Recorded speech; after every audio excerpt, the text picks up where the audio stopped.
बताएंगे वहाँ की कहानी। उसके बाद कार में मैंने पार्किंग में मम्मी और बहन को बैठाया शोएब भाई के पास पे। फिर मैं बाहर गया तो बातें चल रही थी कि कुछ लोगों को कहा जा रहा था कि अनंतनाग के जीएमसी हॉस्पिटल लेके जा रहे शायद तक, और कुछ लोगों को डायरेक्ट चॉपर से श्रीनगर ले जाया जा रहे। तो उसी में हम नीचे ही थे, वहाँ पे एक ऑफिसर थे, उनके पास में वो लिस्ट आते जा रही थी, तो उसमें हम चेक कर रहे थे बार बार नाम आ रहा है कि नहीं आ रहा है, आ रहा है कि नहीं आ रहा है। उतने में ही फिर मैं, सारी दुकानें तो बंद हो गई थी, तो मैंने वहीं बोला कि मेरे को एक फ़ोन चाहिए, बस कुछ भी करके एक फ़ोन और एक सिम। तो वहाँ पे कोई एक अंकल थे, उन्होंने अपनी दुकान खोली, पुलिस वालों से बात करके मेरे को एक फ़ोन और एक सिम दिया। तो मैंने वो लेके मम्मी को दिया और उनका नंबर घर वालों को दिया ताकि मम्मी घर वालों से बात कर पाए।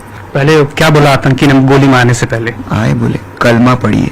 अच्छा, फादर को बोला? फादर को बोला, तो नहीं पता पापा को। तो पापा ने अपना चश्मा और कैप निकाली, उतने में शॉट कर दिया। तो पहले गोली चलाने से पहले उन्होंने पूछा कि कलमा पढ़िए, उसके बाद फायर किया। पापा को शॉट किया, पापा गिरे। बहन थी बाजू में, कोई अंकल जी थे, उन्होंने बहन को ऐसा पकड़ा पीछे में, तो वो अंकल जी को भी उन्होंने बोला कलमा पढ़िए। अच्छा, जो आपकी बहन है उनको अंकल ने पकड़ा? पापा थे पीछे में, कोई अंकल जी थे जी। तो पापा को शॉट, तो अंकल ने बहन को पकड़ लिया, बहन डर गई बोली, तो वो अंकल जी को बोला कलमा पढ़िए। अच्छा, उनसे भी सेम सवाल किया? तो उनको भी नहीं पता था, तो उनको सर में शॉट किया गया सीधा। अच्छा, तो जिन्होंने कलमा पढ़ दिया उन्हें छोड़ दिया गया, और बच्चों को और लेडीज को नहीं कर रहे थे क्योंकि बहन। एक बात ये है, जिन्होंने कलमा पढ़ा उन्होंने हमारे बच्चों को बचाया, वही हमारी बेटी को और वो ग्रुप को बचा के लेकर आए। जिन्होंने कलमा पढ़ा उन्होंने ही बचाया, ये बहुत अच्छी बात है। मेरी बेटी को वो बचा के वही लाए। एक परिवार का मुखिया जो है आप लोगों ने खोया है, और अभी बच्चों का जो है फ्यूचर बहुत आगे है। ये 19 साल के हैं, आपकी बेटी की बात करें तो वो 12-13 साल की हैं।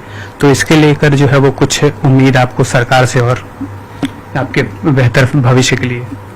देखिए सर, इस बात का तो अभी हम उस स्टेट में ही नहीं है कि हम इस बात का कुछ सोचें। अभी पापा की उसमें ही है हम, कि अभी ये सब चीजें आ नहीं रही दिमाग में, हमको कुछ चल नहीं पा रहा है, कुछ समझ में नहीं आ पा रहा है कि हम फ्यूचर का सोचे कुछ भी। पर जो भी है इतना पता है कि सरकार ने हमको इतनी मदद की है पापा को वहां से लाने में, यहाँ तक कि मैं अभी भी सब आए हैं, तो हमको भरोसा है अपनी सरकार पे पूरी कि वो करेगी। एक रोड का नाम भी आपके फादर के नाम पे जो है वो करने की घोषणा मुख्यमंत्री ने की है? हाँ, मुख्यमंत्री जी ने कहा था कि एक रोड या चौक में से एक फादर के नाम पे किया जाएगा, की थी।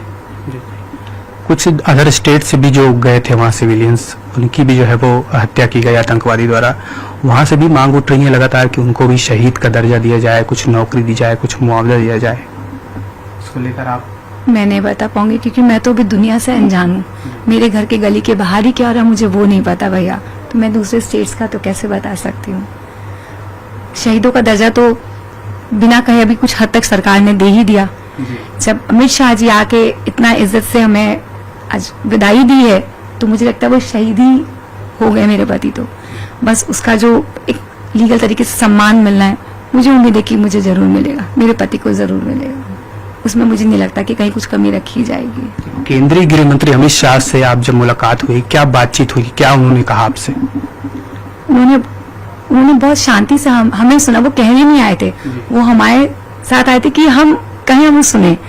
जब एक बेटी दुखी होती है तो घर का मुखिया बोलता नहीं, वो सुनता है कि बच्ची तू बोल, क्या बोलना चाहती है।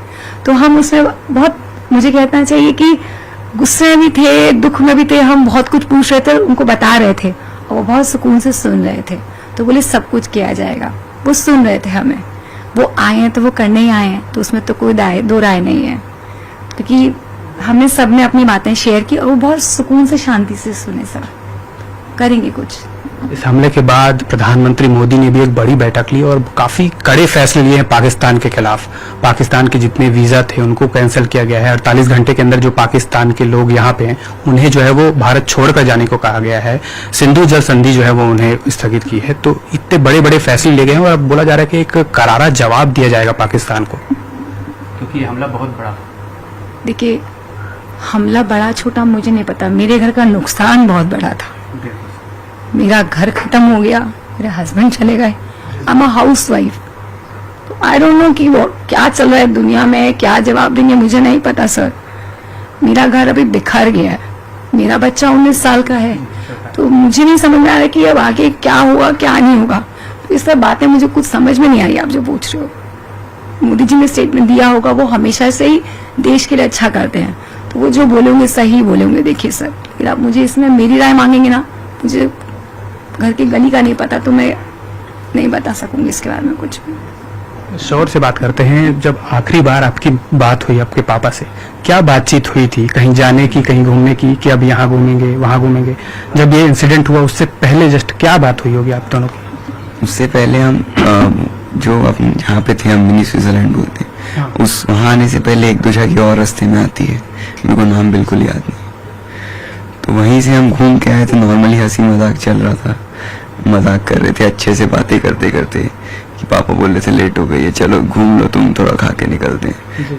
हंसी मजाक ही चल रहा था और क्या चलेगा। उस दिन घर वालों की एनिवर्सरी थी, उसके लिए बातें चल रही थी, बस उसी में। देखिए ललित, ये हैं दिनेश मिरानिया के बेटे शौर्य, उनकी पत्नी, जो बोले कि उस दिन जो है वो काफी खुशनुमा माहौल था और जो है एनिवर्सरी की बातें हो रही थी, और उसी दरमियान जो है आतंकी हमला हुआ और उन्होंने जो है वो अपने पिता को खो दिया, एक पति को खो दिया। तो एक बड़ी दुखद घटना थी ये जम्मू कश्मीर में, जब आतंकवादियों ने हमला किया और करीब 27 पर्यटकों को जो है वो मार दिया। उनकी पत्नी का कहना है कि उनका काफी बड़ा नुकसान हुआ है। इसके साथ ही उन्होंने केंद्र सरकार, राज्य सरकार का भी जो सहयोग उन्होंने किया है, उसका जो है वो धन्यवाद जताया।